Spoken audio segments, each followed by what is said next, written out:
Big boss പ്രേക്ഷകരുടെ കാത്തിരിപ്പിന് ഉത്തരം നൽകി ചാനൽ. ബിഗ് ബോസ് മലയാളം സീസൺ 6 തീയതി പ്രഖ്യാപിച്ച ചാനൽ. അതേസമയം ഷോ ആരംഭിക്കുന്നതിന് മുമ്പ് തന്നെ പുറത്ത് ബിഗ് ബോസിന്റെ പേരിൽ സോഷ്യൽ മീഡിയയിൽ അടി തുടങ്ങുകയും ചെയ്തു. സംഭവങ്ങൾ ഇങ്ങനെ: ഏറെ ദിവസങ്ങളായി പ്രേക്ഷകർ കാത്തിരുന്നത് Bigg Boss Malayalam season 6 date പ്രമോയ്ക്ക് വേണ്ടിയായിരുന്നു. ഇപ്പോൾ ചാനൽ ഷോ ആരംഭിക്കുന്ന തീയതി ഔദ്യോഗികമായി പുറത്തുവിട്ടിരിക്കുന്നു. ശനിയാഴ്ച ടെലിവിഷനിൽ ഇടയ്ക്ക് വന്നെങ്കിലും ഞായറാഴ്ചയാണ് പരക്കെ സംപ്രേഷണം ചെയ്തു തുടങ്ങിയത്. Bigg Boss Malayalam season 6 launch episode March 10 ഞായറാഴ്ച 7 മണിക്കായിരിക്കും ചാനൽ സംപ്രേഷണം ചെയ്യുക എന്ന് അറിയിച്ചു കഴിഞ്ഞു. ഇതുമാത്രം ഉൾപ്പെടുത്തിയ 10 സെക്കൻഡോളമുള്ള ഒരു പ്രമോയും അതുകൂടാതെ ഇതിനു തൊട്ടു മുൻപ് വന്ന പ്രമോയുടെ അവസാന ഭാഗങ്ങളിലായി ഇക്കാര്യം കൂടി ചേർത്തും പ്രമോകൾ പുറത്തു വരുന്നുണ്ട്. നിലവിൽ സോഷ്യൽ മീഡിയയിൽ ചാനൽ അത് അപ്ലോഡ് ചെയ്തിട്ടുമുണ്ട്. ഫേസ്ബുക്ക് ഉൾപ്പെടെയുള്ളിടങ്ങളിൽ ഇതുമായി ബന്ധപ്പെട്ട പോസ്റ്ററുകളും എത്തിയിട്ടുണ്ട്. ഇനി ബിഗ് ബോസ് ഈ സീസണിൽ എത്തിക്കുന്ന മത്സരാർത്ഥികൾ ആരെല്ലാമായിരിക്കും എന്നാണ് പ്രേക്ഷകർ ആകാംക്ഷയോടെ കാത്തിരിക്കുന്നത്.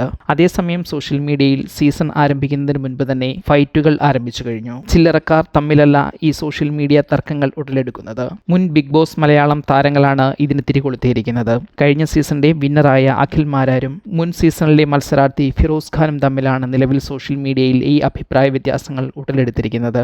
ബിഗ് ബോസ് മലയാളം സീസൺ 6 കുറിച്ച് വീഡിയോ ചെയ്യുമ്പോൾ ഫിറോസ് ഉൾപ്പെടുത്തിയ ചില പരാമർശങ്ങളിലായിരുന്നു തുടക്കം. വരാനിരിക്കുന്ന സീസണിലെ മത്സരാർത്ഥികൾക്ക് കൺഫർമേഷൻ നൽകുന്നതിൽ താമസം നേരിടുന്നത് കഴിഞ്ഞ സീസണിൽ നേരത്തെ തന്നെ മത്സരാർത്ഥികൾ പരസ്പരം അറിഞ്ഞിരുന്നെന്നും ചില ഗെയിം പ്ലാനുകൾ തയ്യാറാക്കിയിരുന്നു എന്നതും കാരണമാണ് എന്ന് ഫിറോസ് പറയുന്നു. അതുകൊണ്ട് തന്നെ കഴിഞ്ഞ സീസൺ മുൻ സീസണുകൾ പോലെ ആയില്ലെന്നും റേറ്റിംഗ് കൂട്ടുവാൻ താൻ അടക്കമുള്ള മുൻ മത്സരാർത്ഥികളെ ഷോയിലേക്ക് കൊണ്ടുവരേണ്ടി വന്നതും അതുകൊണ്ട് തന്നെയാണെന്നുമായിരുന്നു ഫിറോസിന്റെ അഭിപ്രായം. ഇതിന് മറുപടിയുമായി അഖിൽ എത്തുകയായിരുന്നു. കഴിഞ്ഞ സീസൺ ഫ്ലോപ്പ് ആയിരുന്നില്ലെന്നും കൂടുതൽ ആളുകൾ OTT പോലുള്ള പ്ലാറ്റ്ഫോമുകളിലേക്ക് മാറിയതാണ് ടെലിവിഷൻ വ്യൂവർഷിപ്പ് വ്യത്യാസപ്പെടാൻ കാരണമെന്നും ബിഗ് ബോസ് മേക്കേഴ്സിന് ഏറ്റവും ലാഭമുണ്ടാക്കിയ സീസൺ കഴിഞ്ഞ സീസൺ ആയിരുന്നെന്നും അഖിൽ തന്റെ വീഡിയോയിൽ പറഞ്ഞു. സീസണിന് ശേഷം മത്സരാർത്ഥികൾ പരസ്പരം സോഷ്യൽ മീഡിയയിൽ പടവെട്ടാത്തത് മത്സരാർത്ഥികളുടെ ഒരു ഗുണമാണെന്നും ഷോയ്ക്കുള്ളിൽ നടന്ന കാര്യങ്ങൾ പുറത്ത് വീണ്ടും ചർച്ച ചെയ്യാത്തത് നല്ലതാണെന്നും ഉള്ള രീതിയിലാണ് അഖിലിന്റെ പരാമർശങ്ങൾ. ഇതിന് മറുപടിയായി ഫിറോസ് വീണ്ടും എത്തിയിട്ടുണ്ട്.